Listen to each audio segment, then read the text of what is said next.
네, 안녕하세요. 오늘 알아볼 브랜드는 바로 이케아입니다. 우리가 알고 있는 이케아, 이걸 누가 만들고 어디서 만들었는지 혹시 생각해 보신 적 있나요?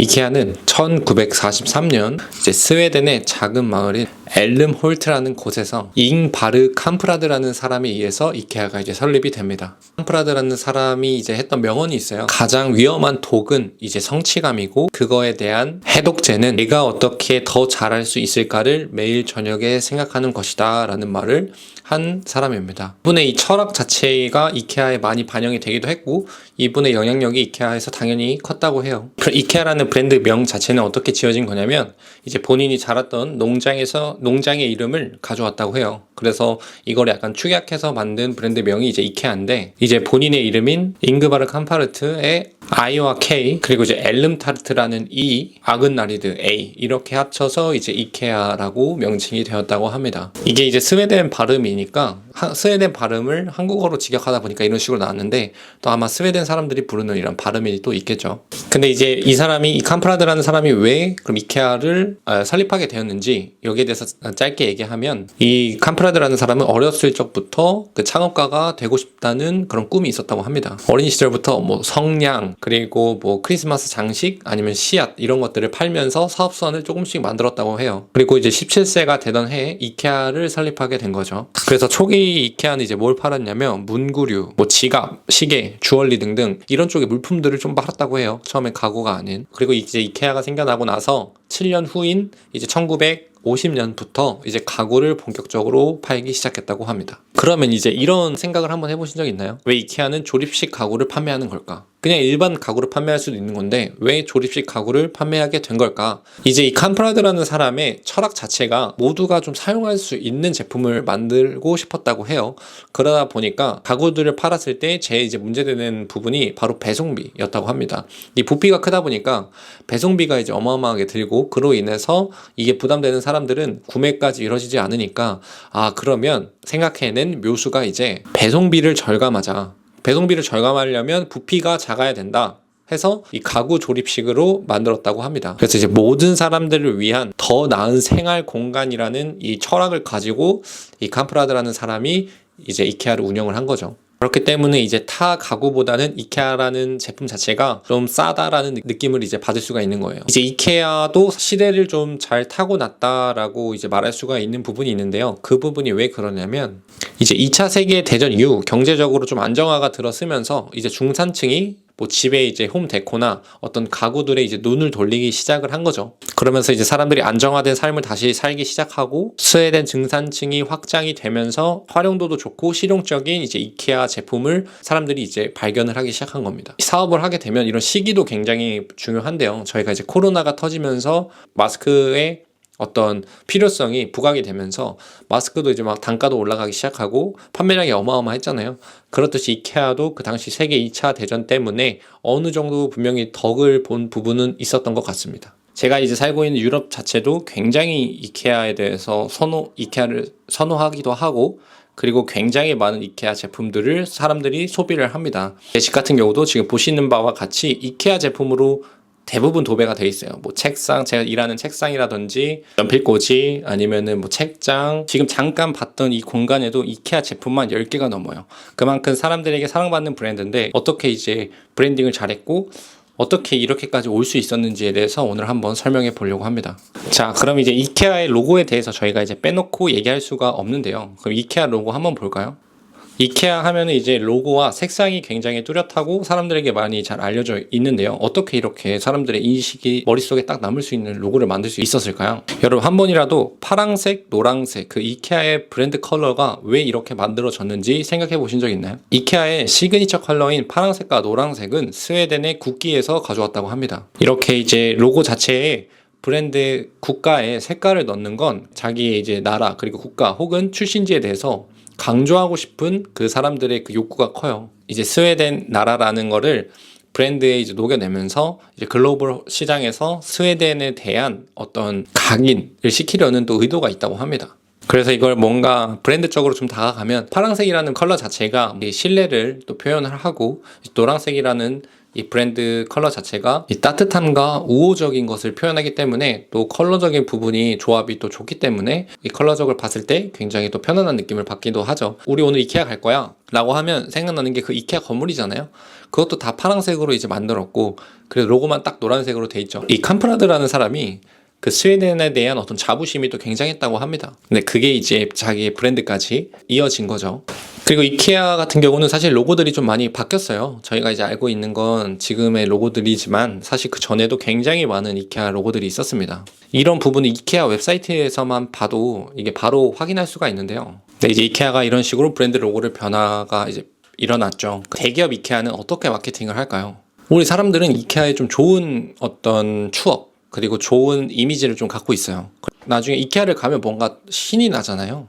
그런 게 또 왜 그럴까요? 우선 이케아의 이제 가장 큰 차별점은 쇼룸 방식의 매장을 운영을 합니다. 경험 중심의 환경을 만들다 보니까 그냥 뭐 매장의 단순 진열이 아니라 만약에 내가 이 제품을 사면 우리 집안에서 어떻게 보이겠구나 라는 거를 시뮬레이션을 보여주면서 사람들의 경험을 직관적으로 보여주고 있는 게 바로 이제 이케아의 첫 번째 마케팅이라고 할 수가 있죠. 이 두 번째는 이제 동선 설계인데, 입구를 딱 들어가고 자연스럽게 모든 매장의 위치를, 모든 매장의 쇼룸을 다 볼 수 있게 이제 만들어 놨죠. 그 이케아 동선 자체가.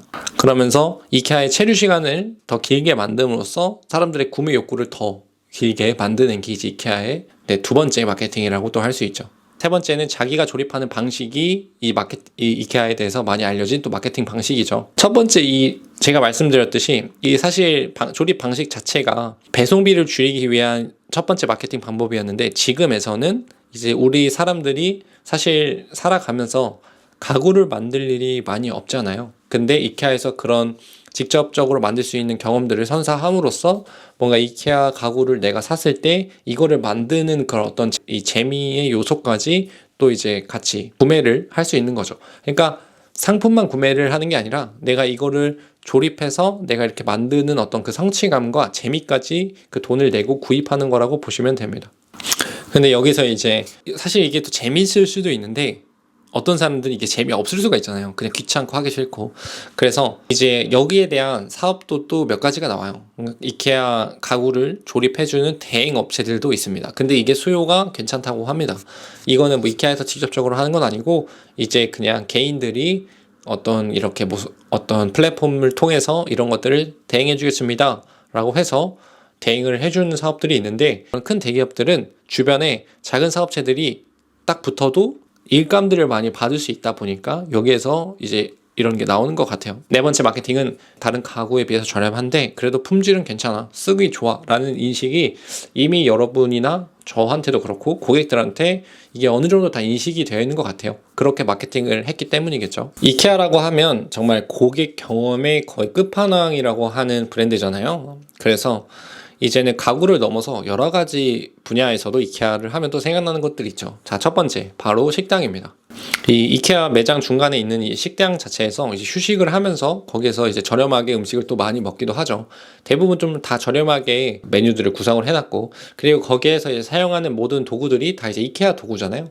간접적으로 바로 경험을 시키면서 이거 뭐 포크 괜찮네, 나이프 괜찮네, 뭐 접시 괜찮네 하면서 이케아에 대한 어떤 제품에 대한 직접적이거나 뭐 간접적으로 바로 경험을 할 수 있게 되는 거예요. 그래서 이게 또 이케아의 좋은 고객 경험 마케팅이고, 두 번째는 이제 어린이 놀이공간들이 또 있습니다. 자녀가 있으신 분들은 아시겠지만 어린이들이 놀 수 있는 공간이 또 마련이 돼 있고, 거기에서도 이제 이케아 제품들이 굉장히 많습니다. 그래서 아이들이 재밌게 가지고 노는 걸 보고 아이들은 어떻게 하죠? 엄마한테 혹은 아빠한테 이걸 사달라고 하죠. 그러면서 아이들에게 이제 아이들이 사달라고 하면 부모님은 이제 그 이케아를 돌아볼 때 그 제품을 또 구매하시거나, 또 이케아도 이거에 대해서 다 플래닝을 해놓은 거라고 이제 생각을 합니다. 그리고 이케아가 좀 잘하고 있는 것 중에 하나가 꾸준히 고객에 대한 피드백을 열심히 받습니다. 정말 꾸준히 고객 피드백을, 그리고 또 굉장히 잘 들어요. 그래서 물건들도 많이 제품이 출시가 되기도 하고요. 그래서 충분한 고객과의 이제 커뮤니케이션을 통해서 제품을, 매장에 대한 경험도, 쇼룸이나 이런 것도 계속 개선을 하고 이제 트렌드에 맞춰서 계속 변화를 하고 하는 것들을 볼 수가 있어요.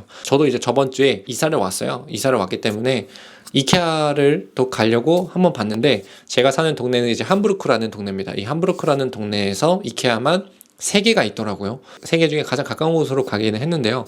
거기에 갔을 때도 뭐 쇼룸을 공사하고 있기도 했고 쇼룸을 또 변경하는 모습을 제가 또 보기도 했습니다. 그래서 이게 트렌드에 맞춰서 계속 이거를 변경하는 것을 또 볼 수가 있었어요. 그리고 이제 마지막으로 이케아가 또 잘하고 있는 게 캠페인을 굉장히 잘합니다. 이제 캠페인 중 하나인 이케아 리얼 라이프 시리즈라고 어떤 유명한 TV 프로그램에서 나오는 어떤 그 방을 이케아의 그 제품을 가지고 실제로 또 똑같이 구현하는 그런 캠페인이 한 번 있었습니다.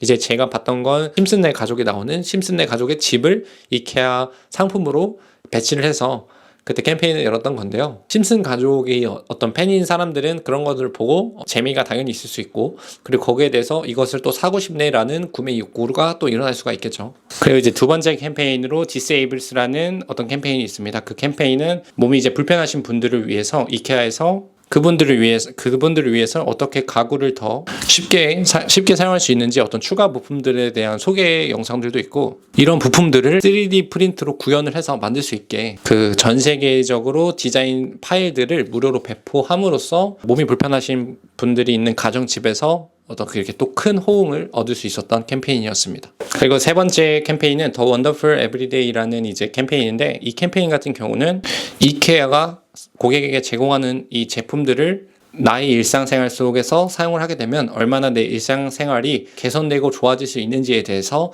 이제 보여주는 캠페인이라고 보시면 됩니다. 유튜브에도 더 원더풀 에브리데이라고 이제 검색해 보시면 다양한 광고들이 나올 텐데요. 아이들이 이제 이케아 제품을 사용함으로써 즐길 수 있는 어떤 요소들, 그리고 어떻게 삶이 개선이 되고 어떻게 더 한층 더 좋아지는지에 대해서 뭔가 광고 안에서 풀어놓고 그 광고 안에 가격까지 이렇게 보여주면서 제품에 대해서 알리는 이 캠페인, 이게 만약에 정말 필요한 고객이면 와, 구매까지 바로 일어날 수 있겠다라고 생각을 했던 캠페인이었습니다. 그래서 오늘은 이렇게 이케아에 대해서 한번 알아봤습니다. 이케아라는 브랜드 자체가 한국에서도 많이 사랑을 받기도 하고 유럽 전역에서도 많이 사랑받고 있는 브랜드이기 때문에 이케아를 가지고 계신 고객들이 저는 굉장히 많다고 생각을 하는데요. 그래서 한 번 더 이케아가 이렇게 해서 나한테까지 오게 됐구나 라고 한번 생각을 해보시면서, 내가 만약에 사업을 하게 될 때 이케아의 어떤 고객 경험적인 부분을 어떻게 좀 내 사업에 응용을 해서 고객들에게 고객 경험을 시킬 수가 있을까, 이런 것도 한번 생각해 보시고, 지금 제가 알려드린 이케아나 뭐 전에 알려드렸던 다른 브랜드들을 보시고 얘네들이 이렇게 했으니까 내 브랜드에도 이렇게 적용을 해봐야지, 혹은 나는 아직 브랜드가 없는데 브랜드를 만들 때 이런 요소들을 알고 있으면 좋겠구나 하면서 여러분께서 그 부분도 인지를 하고 있으면 당연히 여러분이 나중에 브랜드를 운영하시거나 지금 브랜드를 운영하고 있다면 저는 크게 도움이 될 거라고 생각을 합니다. 네, 궁금하신 부분이나 알고 싶은 브랜드에 대해서 댓글로 남겨주시면 제가 댓글 보고 피드백 남겨드리도록 하겠습니다. 네, 좋은 하루 되시기 바랍니다. 감사합니다.